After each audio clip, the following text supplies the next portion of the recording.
I'm just a human. Maybe I don't have a purpose here. And until I was okay with that thought, I couldn't get anywhere. But that was me. Um, Hmm. and now since I think I realized that I mean I do have some sort of purpose here, but I had to get to that point of letting it go to even begin to exist.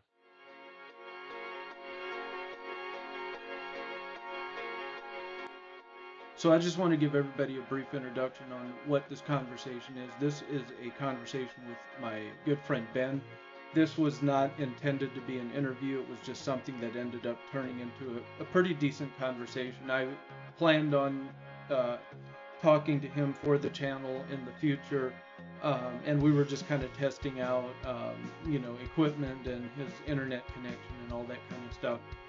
And it just ended up turning into a good conversation, so I decided to make an episode out of it. However, next week, hopefully next week, I will actually have an actual planned conversation with him. Brief history on Ben. I'm going to let him give more of an in-depth background on himself in the next episodes. However, he comes from an Amish home, and he ended up joining the military. I ended up meeting him up here in Ohio.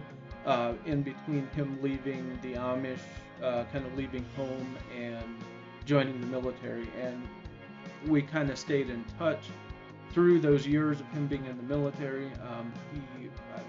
He did some very interesting things there in the military, a lot more than I did. He was in a lot longer than I was as well. Um, and anyways, he has a very interesting story when it comes to that. He also has a very interesting story about his past, like as coming from the Amish and everything. It doesn't get into it too much on this video, but we just ended up having a good conversation, so I thought I'd throw it up here. We should get in more in depth with some of that other stuff probably in some of the future episodes. So enjoy. So Oh yeah, and the thing is too, like if you have your emotions attached to it, those things in your logical brain don't really work together all the time. It's a little bit of a tough situation. yeah, yeah, yeah. And what about you guys? How have you guys been doing out there? Um, pretty good. I have loved every minute of it. There's been one day that I wish to be back in Kentucky, and that was it. Out of the well, over 2 months of living here now, and probably a little bit of a harder time adjusting. She was probably way more used to the city than I was. We Really? live, yeah, we live a good 30 minutes from a grocery store. We live up on top of we live in a canyon down the bottom of a canyon on a 1,500-acre ranch, but the that that in itself sits up on top of a mesa. You get out over the top of it, you can see the mountain range and all that stuff. It's beautiful. It's awesome. It's awesome. I wouldn't. I feel at home here, and I really don't want to go anywhere else. To be honest with you. Yeah. Well, and how? So when you guys were in Kentucky, I thought you guys were still kind of out in. I don't even know. Just kind of, I guess, out in the countryside or whatever. So I bet you guys actually lived in town there. Yeah, and the house that I actually still own in Kentucky sits in city limits, um, in Okay. Edible, and it has a 100-acre farm across the street. It's pretty quiet, but it is still within city limits. Like you're 2 minutes from everything you need, Mm-hmm. and it's kind of a different deal. And how big was that city? I don't. I know nothing about that area, so. Maybe like trying to think what to compare it to where you're at. Uh, I mean, I think there was maybe 3,000 in the city and 8,000 in the county. Hmm. Um, Okay, so I mean, just more of a smaller. It wasn't hmm anything really big. Yeah. yeah.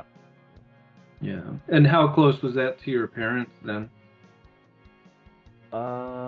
That would have been about a 45-minute drive from where I grew up at, but they moved to New York about 2, 3 years ago, something like that.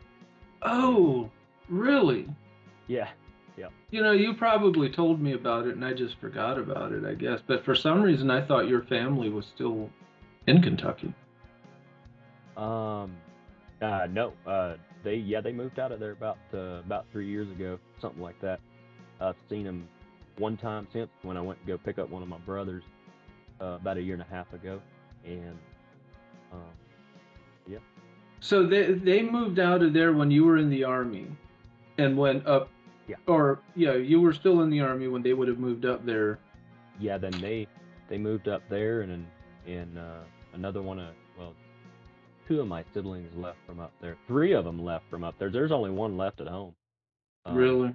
yeah, there's 11 of us, and seven of us has left, and there's like a 14-year-old at home, and that's it. No Uh, kidding. Wow. Wow. their retention rates aren't very good. Well, you wonder why, right? Yeah. Yeah, yeah, I guess I'd just be surprised somebody would move from Kentucky to New York. I mean, I know there's different communities and different reasons for moving, but that just kind of blows my mind, I guess. yeah. I personally couldn't do it. They do live out in the country. It is kind of nice where they're at, but from what I've seen in New York, that's a small portion of it. I mean, shoot, you probably know you were up there for what 3 4 years, Hmm. something like that. Yeah. Um, Yeah. so it's kind of nice where they're at, but I personally wouldn't. But I think they were just trying to get away from the church. Mm-hmm. I think is what they were after. Yeah, I've seen people do that. I mean, move all over the place, and it's just kind of crazy that if you're gonna, be Amish, then you have to pick your communities or something like that. But Man, they're everywhere now. I believe they're in. Somebody was telling me they were in Texas the other day. And I had no idea there was Amish down there, which they might not have known what they were talking about either, but um, said they were in Texas. I think there are some in Texas actually. They are in the vast majority of the lower 48 right now. And I can't remember it was a couple years ago when I looked it up, and it was like they were in like 43, 44 or something like that of the lower Yeah. 48, something like that. Yeah. Oh yeah. There's quite a few states have them. They when I was in the military and I was deployed, we always had to do like make like classes and give a presentation on stuff. And they had me do one on the Amish people one time, and I did some research on it. Kind of surprised me at how many there are and how fast they're multiplying. It's pretty Yeah. crazy. I think in America it's kind of crazy, but I think they're one of the largest growing religious groups in America right now. Yeah, Are the yeah. Amish? Yeah. Even with their, I guess, seemingly bad retention rates, they're still growing pretty good. I think part of it is that the rest of the population is kind of stagnant. Like the American population isn't even really growing right now. Uh, Okay, I yeah, can see that. the only really real reason why it would be going up right now really is more from like because we also have a lot of immigration and stuff. Okay, Um, and I think that they're just they're just outbreeding everybody else. probably. I You're mean, you come from a really large family. Most people out here right now don't want to bring more than two kids into the world, but they're right. still 8, 10, 11, No, kids. So, yeah. Yeah. I guess that makes sense. And I didn't really think about what you're saying with it being stagnant. I forget somebody was talking about it. I saw something on a the other day. Uh, Elon Musk, maybe I don't know what he was saying. He's got like a large family. I don't know if you know who that is or not. yeah, Celebrity. yeah, yeah. But he claims that the world's losing people, and I was like, I don't know. So I really didn't really put any thought into that, but But yeah, I just think that's fascinating. Like I always thought that the world population was just going to like keep growing and growing, like it would be this gradient curve. The more people you get, the more people have babies, and that it's going yeah, to just keep spiking. And they're like, no, it's probably going to plateau in the next 10 or 20 years and maybe not even grow. I mean, depending on what happens after that. And it's just kind of crazy to think of and I've wondered, what the reason would be. And I don't think that necessarily. I mean, we went obviously through COVID, and if you want to make conspiracies about the shot and stuff, I mean, have been a lot of deaths in the last couple of years. Um, but I also wondered, if it's not predicted to keep growing, if it's just people are just really hesitant to have babies right now, if maybe smaller families are a thing, people are getting married at an older and older, and they're just happy going out and doing their own thing and don't really want to worry about having kids. I just wondered what the deal is. Well, I mean, I don't know. I really don't know for everybody else. If you'd asked me 2 years ago, I would have, or 4 years ago, I would have told you I wouldn't purposely, bring a kid into this world just simply because I think it was more the outlook on my life is like, why would I bring somebody into this? At the Yeah. time, which I don't necessarily look at it that way now, but um, but that I think probably quite a few people have that outlook, and then there are others. I have friends who's like, they don't want kids because like it'll mess up what they have, Hmm. um, and it is what it is. Uh, Not knocking one way or another. You gotta find what works for you there. Yeah, I know. I mean, for me, my wife and I, we stopped at two, obviously, and part of that was not because I don't love kids and stuff, but I just realized that who I was as a person and where I was at, I did not need to be responsible for two more, for any more children. And as crazy as that sounds, I mean, I'm glad I realized that rather than thinking I just needed to keep cranking out more babies. And Yeah. then you're sitting there and you're not, emotionally prepared for it or, whatever. And I'm so glad we did it because there's, some of those years, if we would have had to still take care of another baby or something like that, Yeah. as kind of cold hearted as that sounds, I honestly don't know what we would have done. It Yeah. would have been, yeah, I don't think it would have been a good decision. Well, I mean, part of being an adult, realizing that and doing what you got to do. I mean, you Yeah. can't give to somebody else if you don't help yourself. So I still get up every day and see the sun rise in the mountains, and I'm like, man, I'm glad to be alive. Yeah. But I also like that about winter because it's almost, how some people do their ice baths or whatever, Yeah, When yeah, when I go outside and like that cold air, I like to dress warm so I don't get cold, but then I like to feel the cold air on my face and breathing it oh in and yeah, stuff. And it does something to me. I don't know what it is. It just kind of makes me chirp up, come alive, oh yeah, almost like resets me a little bit, I guess. yeah. I haven't. I've seen those videos of people taking ice baths. I guess I got to look in to see what the benefits of it are. Um, I don't I don't really know what the benefits of it. I got to be something to it. I don't know, but I'm going to I look think into it. that's what it is. It's a mental thing, and it kind of stimulates you. I mean, I think there's health benefits as well. I mean, probably because it like shocks the shit out of you, but I think it's for a lot of people, it's mental clarity. Like we've been out there, and I mean, I do love going out there and seeing the scenery and everything. I don't necessarily think that it would be a place I would just want to settle down and live there necessarily.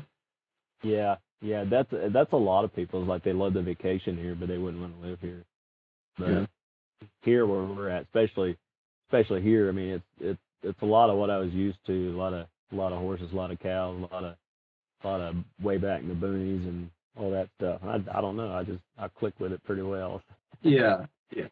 Oh, I would admit I could see that in you for sure. I mean, I think that place suits you great, I'm sure. About every other Friday or so, we go down to boardwalk down in Crawford and sing karaoke.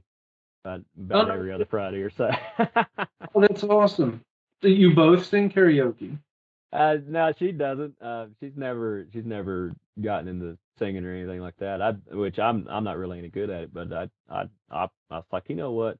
I'm in a new place. I don't care. I'm gonna get up there and sing. I'm just gonna be myself. And I got up there and I get up there with my brothers and also by the way, their preacher. They go to church. I don't, but their preacher. By the way, that book I was reading a while back. I sent you picture, a text of the misunderstood God. Mm-hmm. Uh, that preacher is probably the closest to that book of anybody I've ever run across. Oh, no kidding. Yeah, we showed up. This is the second time we went down there. And we showed up, and walk in. This dude was singing. He was really good. And he was singing like a newer country song. And Sam was like, that's my pastor." And I was like, "What?" And so Wow. we, yeah, I went. We were in there and we're singing karaoke. I got absolutely uh, toasted, and that he didn't care. He just kept on doing his thing. He sang about probably 6 or 8 different songs with us. Um, Well, Songs you probably wouldn't expect a normal Christian preacher to sing. yeah. And he was like, "Ain't none of my business." And I actually the next Sunday, just because I was curious, I was like, you know what? I was at this bar and this preacher was here and like all this other stuff. I was like, I'm kind of curious whether or not he's going to be the same on a church and Sunday. And I walked into their church because of it just to find out. And he was same dude. And Wow. so that was that. And I told my brother, I was like, that's the first one I've seen so far that has that attitude and actually kind of just loves people for who they are Hmm. um, instead of knocking on them as the first one I've run across. Yeah. And but so that was a little honestly kind of refreshing. Well, that's Um, good. Not that I Yeah. agree with him or believe the way he does, but it was nice to see. Yeah, that is. I mean, and I'm very glad to hear that. And you know, even if it, I mean, man, that's why I encourage so many people to read different things than what they're used to, because even if it doesn't, like, even if you're not like a Christian or something, it lets you know that there's actually decent beliefs out there in, you know, with inside Christianity, and it doesn't have to be the craziness that we see right Yeah, now. And I yeah, just, yeah, and because I'm, you know, I mean, I'm the same way. I don't think that I could ever go back, you know, to believing that again. But um, it is refreshing to see those, like to read books like that, because there's actually even things that you can kind of glean from, you know, like pieces of wisdom and stuff like that that you can take out of those books and take with you still, even if you're not necessarily a Christian. You know what I mean? oh So, yeah, and it's yeah, just the same way that you can from, you know, Buddhism or,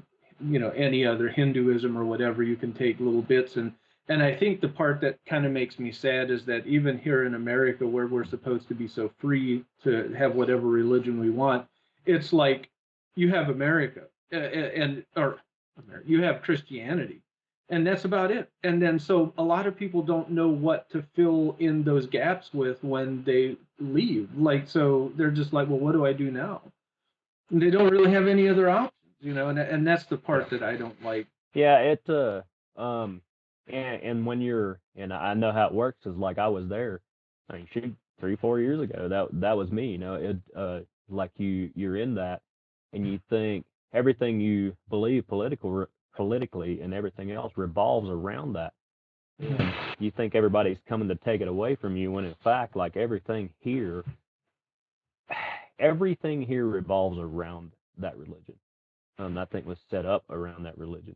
Yeah. But and but I don't know. I would encourage people like if you're getting away from it, like you don't have to do anything. Do nothing for a while if you can. Yeah. Um, that was that I talked to somebody. Well, it was when I think I was when I was leaving Fort Drum, New York, and I came out. I stopped by y'all's place a couple times, and I was going through a rough time, and I called somebody. I don't even remember what his name was. But a friend of mine gave me his numbers, told me about his stories, and he was kind of Christian, but maybe not like I think. And um, and I told him, you know, at the time I was like searching for God and all this other stuff. He's like, just quit, just stop. And it kind of hit me, and I did. And it's like I don't have to do anything. Like it's kind of cool. Like you just Yeah. you just do nothing if you don't want to. And if that's what works, by all means. Yeah. I mean, I think the best thing that a lot of people can do in that situation, if they can get themselves to do it without stressing out about where they're going, is to either become an agnostic or an atheist for a couple of years and just Pretty much. I Yeah. mean, just let it go. Like, I mean, just remove yourself from the situation for a while.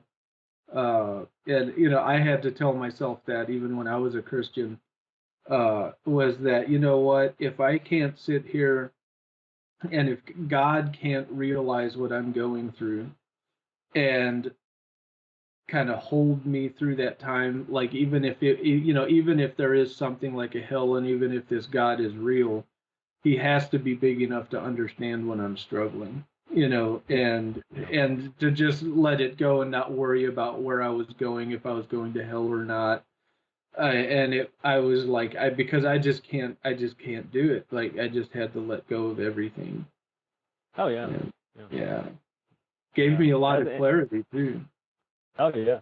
It's a good place to be in, but it's also a really tough place to be in because you're like you go from doing all the time, and then you're like, I'm gonna do nothing, and that is the hardest part. I know. That's the hardest part. And then then after you kind of do that whole thing and you kind of get used to realizing that you don't have to do anything religiously, and then I'm in a place in my life where I'm actually learning I don't have to do anything as a person. Like, we're even economically and everything, especially coming from, being Amish and that background, like you're kind of known for how hard you work, Yep. and what you do and what you produce and everything. And I mean, especially the United States, I mean, we're super hardworking people. I mean, there's a lot of people that almost work themselves to death, and then learning that you don't have to be a producer all the time. Like that's hard. Oh yeah. Yeah, and that's something I think you've got a much better grip on than I do because I have not got that one figured out. I'm not even I straight up not gonna lie. I do not have that one figured out. I I'm getting to where I'm starting to use my brain more to make money instead of just working to make money. But I haven't gotten to the point where I figured out how to let all that go. Yeah, I don't know how to at this point. because a lot of our identity is wrapped up in what we do for work, and Yeah. even what you're known for in the community. And I mean, it's pretty insane how much we're wrapped up in stuff like that. And I still don't have it figured out because I still go through times, and I think that's part of what my last little rough spot that I went through was part of it was because I didn't feel like I was doing anything, Yeah. and so then you're just kind of like, well, why the hell am I even here? Like, what am I doing? And Yeah. it's I don't know. It's not easy. It's not easy when you're not out there just getting it like crazy, like you always have. Yeah. Like, Yeah. And for me too, it wasn't so much even now. It was a couple years ago, but like I've kind of let go of the your identity being in what you do. Um, but man, it is still hard to like just do nothing. Um, to realize, I think the hardest part, the most anxious part of this whole process was realizing that maybe I'm just here. Like maybe there's an actual possibility. Now I'm not saying there's not, but I had to kind of reset to this. Like I'm just a human. Maybe I don't have a purpose here. And until I was okay with that thought, I couldn't get anywhere. But that was me. Um, mm-hmm. and now since I think I realized that I mean I do have some sort of purpose here, but I had to get to that point of letting it go to even begin to exist. Mm-hmm. Really. Yeah, and I honestly think that even, it's okay for people to realize that they may only be here for themselves. Like, there's a lot of us that still want to have a meaning in life. Like we still want to help other people out, and that can take a look like, 100 different ways of doing that, right?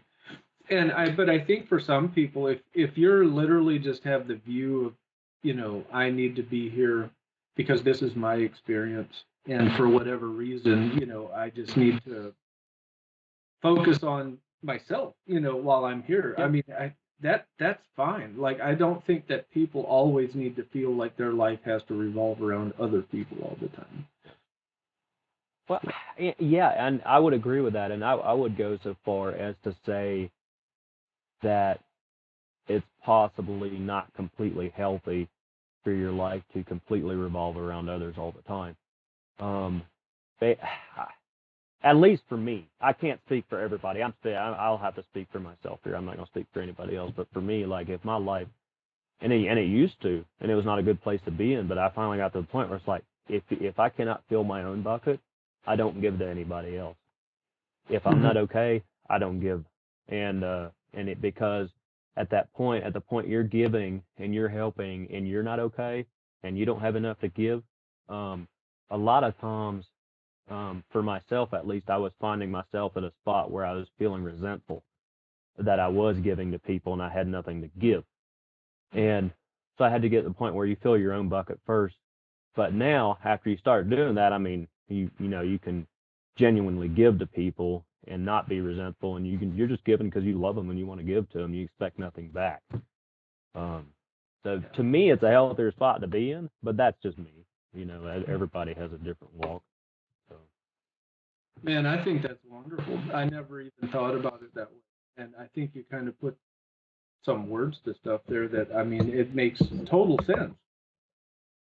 It, like, I would have never thought about that in the sense that, you could actually become kind of almost like bitter or resentful when you're trying to give. And would it maybe be because you feel like people aren't, if you're giving from a place where you're not full yourself, does that, like, are you expecting other people to give back and they just never end up doing it the way you think they should, so you end up becoming resentful?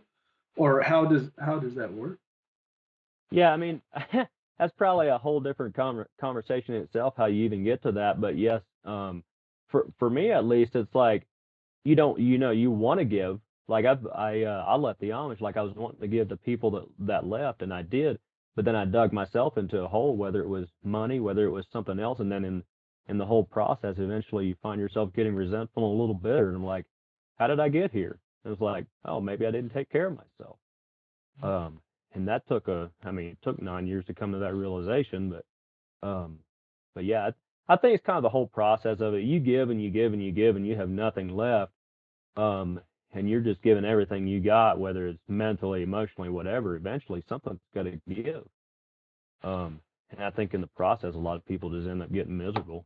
And so, um, I don't know. I don't even recommend giving, to be quite honest, if you don't have enough to give.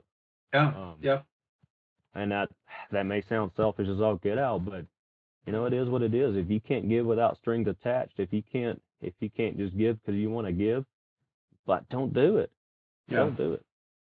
Well, and if you do it from a place of where you feel like it's a necessity, then it's not necessarily giving either. Um, you know, I think that's what the kind of the trap that we've gotten ourselves into. And I think, I mean, you said it took you 9 years to get to that realization, but I think that a lot of people go their whole life and don't come to that realization. Um, Yeah. and I think that it's one of those things where once again we have that mentality that we always have to give in order to be significant. Yeah. Yep. We have to produce, we have to give. Our religion tells us that you have to focus on other people.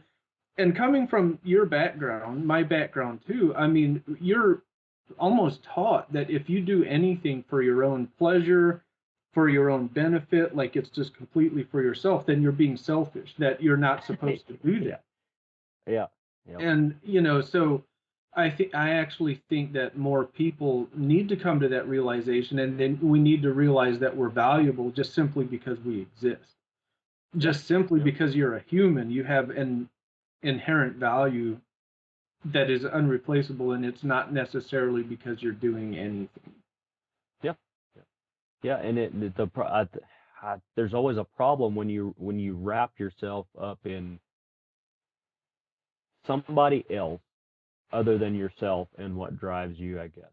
Like if you're constantly, like we're told from day one with that religion, like you give to others, you don't do anything for yourself, and then you leave the Amish and people are like still like you give 10% whether you got it to give or not, and it's like no, you just run into problems. Like it does not work. Like how about I think we'd be quite a bit better off if we could learn to uh, focus on ourselves a little more. And that doesn't mean people can say that sounds selfish, but focus on yourself until you can focus on others, because you're not cutting yourself or anybody else any favors. At least that's my view on it. And if you do it differently, that's fine.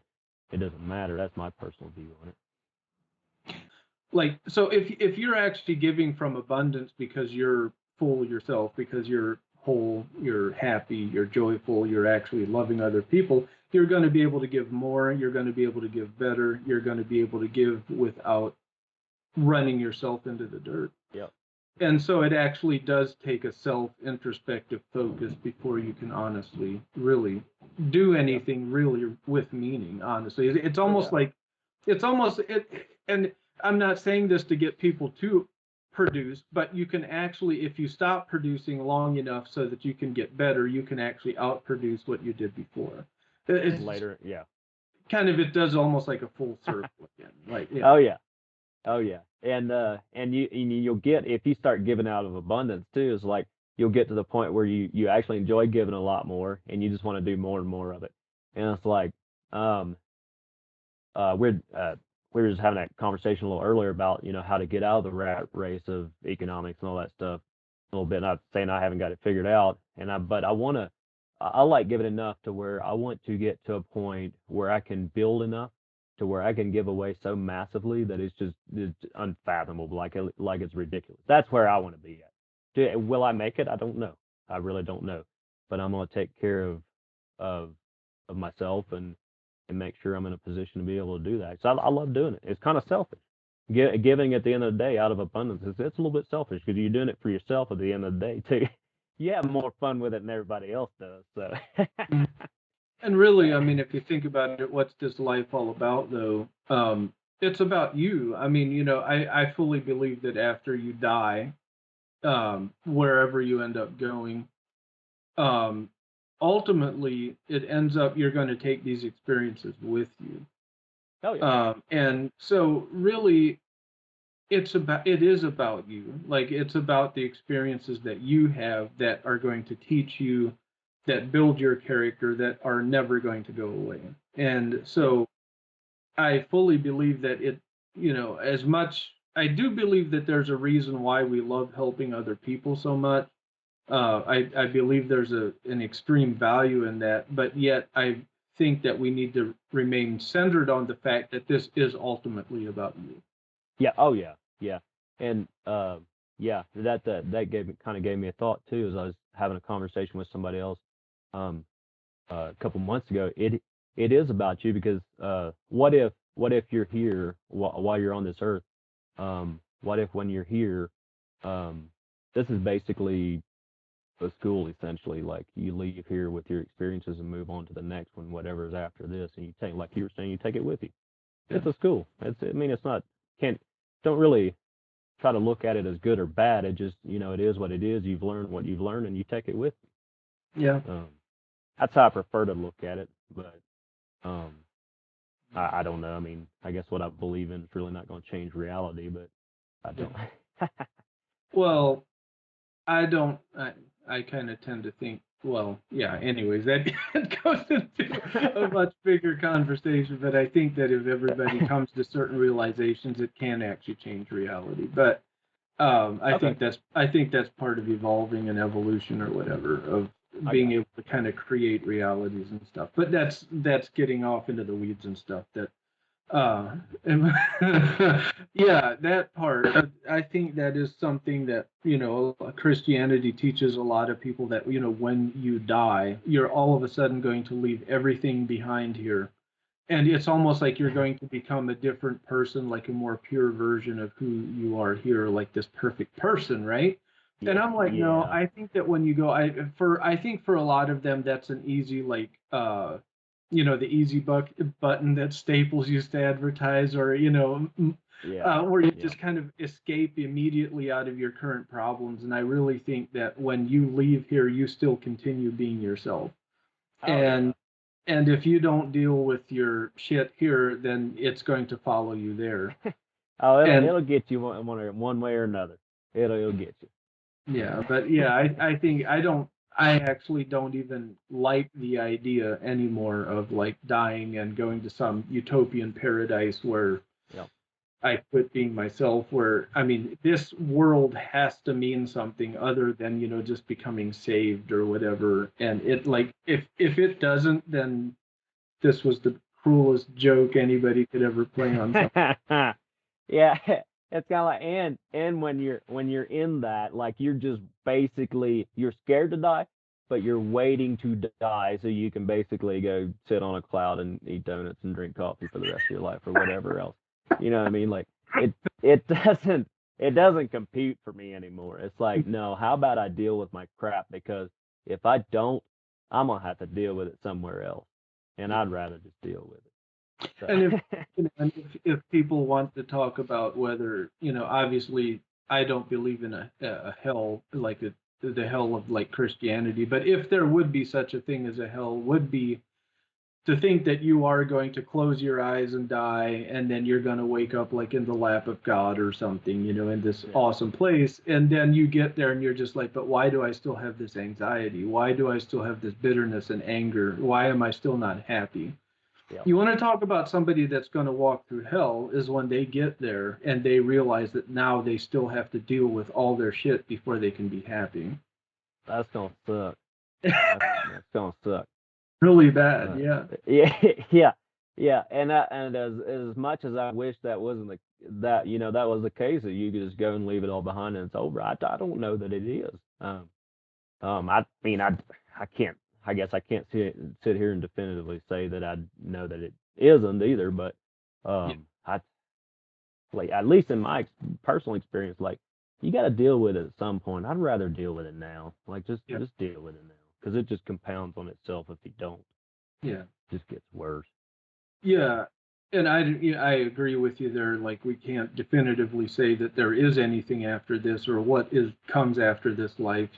It's more of one of those things that I'm not banking on it being this utopian paradise. I just don't necessarily think that that part of it exists.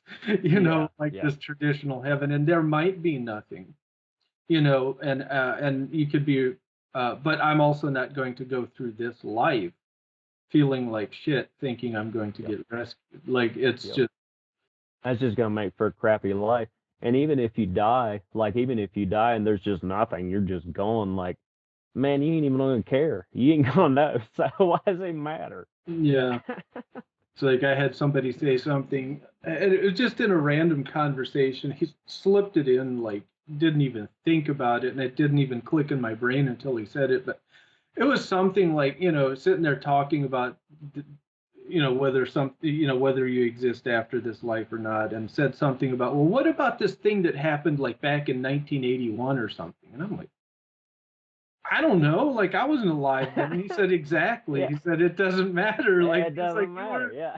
Yeah. And then it was like it'll be the same way after you go. And I was just like, Oh oh, yeah, shit. Like I never. Yeah. yeah, I yeah, mean, I yeah. would like this life to mean something to to where we're gonna go and take our experiences with us and stuff. But if we don't, you're not gonna know any different. Like Yeah. Yeah, you're not gonna know any different, and it doesn't mean your life was any less significant. I mean, you're still here, and you still did what you did, whether it's for yourself or somebody else. It still remains the same. Calendar, you said yeah. something a little earlier, kind of interested me, that I kind of touched on in a book a while back, something about alternate realities. I first started thinking about that when I was listening to oh man, what was it? Rogan, a podcast on Rogan. He kind of got into it a little bit. I was like, it's a little out there. And then I was like, oh man, maybe it could be. If I find that podcast, I'll send it to you. You're gonna love Yeah, I'd love to. it. Absolutely. Yeah. Let's see. And I even had this thing where, like my daughter, she had this dream and she was telling me about it, which I was actually really honored that she would sit and want to tell me about the dream because Yeah. she's 10. But she sat there and she was telling me about it. And she was talking about like this storefront. We went into this store and there was this, that, and the other thing there. And I just had to wonder, like, I was like, what if she actually did that, and she just remembers it through like a dream, and whether she would have, when you go to sleep, like what if you do have another part of you existing and you're just kind of remembering it in a dream? Like I don't know, it was just kind of nuts to me because I mean the detail that she went into, it'd be like this actually seems like things that she wouldn't know about unless she would Yeah. have like it was just Without having been there, yeah. Yeah, I'm not saying that's how it is, but it really made me think. I was like, dude, that's insane. Yeah. I mean, it could be. I mean, that's a world I haven't really dove into. Like, people will have conversations about, maybe you leave here and you come back again, that kind of thing. I don't know. I don't know anything about it. I'd be open to the idea of it. I guess I just personally have no If we do, I hope I knowledge. come back as a buzzard. As a buzzard? Yeah, nobody hunts them. You get to soar around all the time. You're not going to give a rip if you eat dead animals or not. Oh yeah, But yeah, yeah. you never try to shoot a buzzard. They can exist anywhere. You can have the free life you ever want to. I guess I never thought about that. Yeah, nobody hunts you. You just Mhm. fly around and eat crap all day. Have some valuable Amish boy shooting at you with a 22, maybe, but that. Yeah, yeah. Huh, yeah, I guess I never thought about that. Because I've already thought Uh, about if I ever have to choose, I want to think about it now while I'm here. Like either that or a farm cat. One of the two. a farm. Okay, all right. I could see that. There's one here. There was two of them here when we first moved here. One disappeared, but the other one no longer has to catch mice because Katie feeds this thing on a regular basis, feeds it cat food and table scraps, and it Mhm. sits outside the window and just sits there and waits till the food shows up. 'Cause I don't want to be any major North American animal because if you're like a deer or something, it's like, You dude, get shot. yeah, you're just Yeah. gonna get shot. Yeah. Uh, That's it. man. I got a turkey tail hanging there in the back. But yeah, you everything gets hunted around here. Everything. And I'm not knocking on hunting. That's not what I'm doing. I'm just Oh, saying I it tell would you, be. I guess it was more of just a lighthearted thoughts that I've had in the past of like, I didn't even take it seriously, but I was like, if I would have to come back as something else, I'm like, I don't want to be a human again and not my next go around anyways. Like, what would I want to be? And I was like, well, I want to be something where you can be carefree. You don't have to worry about getting hunted and you can just yeah. like go do whatever the hell you want to do. And I was like, Oh yeah. they're a buzzard or a farm cat. Yeah. Pretty Or a much. farm cat. Yeah. Yeah. Nobody bothers them. Yeah. Yeah. Speaking of hunt, do you hunt at all or no? I actually went out again this last year for the first time in 6. I actually honestly don't even necessarily 100% know how I feel about it anymore. Even though I eat meat, I know where my meat comes from. It's just like for me personally, I feel like I have participated in death so much my whole life Yeah. that I just didn't know if I wanted to personally do anything like that again. And my wife and I were talking, and she was like, "Yeah, but you always just love going out there and like connecting with nature and stuff." And I didn't end up getting anything this year because I only went out on opening day, but I got to Yeah. go out there and just literally spend all day out in the hills in the woods, and I was getting rained on, but it was just really awesome again. Yeah. So. Good deal. Good. And and I'm I kind of with you in maybe in a little bit of a different sense, but it's like killing. I don't know. Hunting's just become too easy. Killing was just too easy, and like it's just too easy to just shoot a deer and I mean it's done, it's over with. It's just I don't know. There's nothing in it anymore. Um, I do hunt birds quite a bit still. I love duck hunting. I don't know why. I just absolutely love it. So I still do that, but like deer hunting's become so hard. Mhm. Um, I even got Katie got me a bow a couple of years ago. It makes it a little harder, but it's like I don't know. It doesn't hold the same thing it used to. Before, I mean, honestly, the a lot of it was uh being in the military, really, Mhm. and then getting out, and it just it's not the same anymore. For No. some reason, it doesn't hold the same thing as it used to. And so when I was starting to get out. That's kind of when I picked up the whole duck hunting, shotgunning, bird hunting kind of thing, um, and that still holds a lot of uh, lot. I mean, I love doing that. I'd get out there and do it all day. I'd sit out there and put out my decoy spread and not shoot anything and just watch them fly. I don't know why. It just clicks for me. But I'm actually with you on that. Like even when I got out of the army, I kind of had this question on why I even hunted when, and this was, I mean, 15 years ago, or actually I got out more like 17 years ago, I guess. Um, and I went hunting, and I had a rifle, high powered rifle. This deer stepped out at 50 yards. I came up, boom, it was over, Yeah. and I was just like, Yep. I got nothing out of that. And Yep. now that was also self-serving because I was like, there was no adrenaline rush or anything like that, and I was like, well, am I just hunting for the sake of killing now? Like, why am I doing this? And so Yeah. then I did switch over to like archery hunting, because I Yep. was more still after the adrenaline and everything like that. And then like 6 years ago when I went out and I was just more frustrated with everything, I just kind of hung everything up at that point. Yeah. And then when I thought about doing it again, I was just like, I just didn't necessarily know how I felt. And I kind of have this actual new rejuvenated love for animals right now, I guess. I don't know how that happened, but it's something that happened like maybe about a year or 2 years ago. And even since then, it's kind of crazy, but I had a lot of animals find me in a Yeah. very weird way. And so we actually have some now that we're taking care of. And I actually just really felt like I found almost like a new joy in actually taking care of animals, and Oh it's yeah. Yeah. and I know that's crazy because I know hunting, you genuinely can love animals and be a hunter. Like I'm not saying that hunters don't love animals. This is speaking from me personally. Like I'm Oh not yeah. talking about anybody else. And so for me, it was kind of like, I don't know. I think I can go hunting, but I guess it just the love of it just wasn't there quite as much as it was Yeah. before. Yeah. It's. I get it. It'll never. I. I guess I better not say it'll never be the same, but I'm afraid it'll never be the same. Actually, maybe I should be glad it'll never be the same. With change, there's always something good that comes out of it, but it's just. I'm with you. Hunting, it just wasn't the same. Um, after all that, but I've kind of found my niche with it. But like I'll still shoot deer just basically for food, Mhm.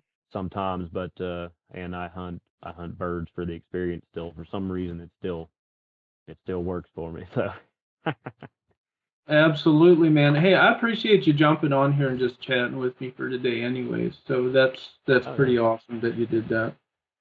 no, I love catching up with.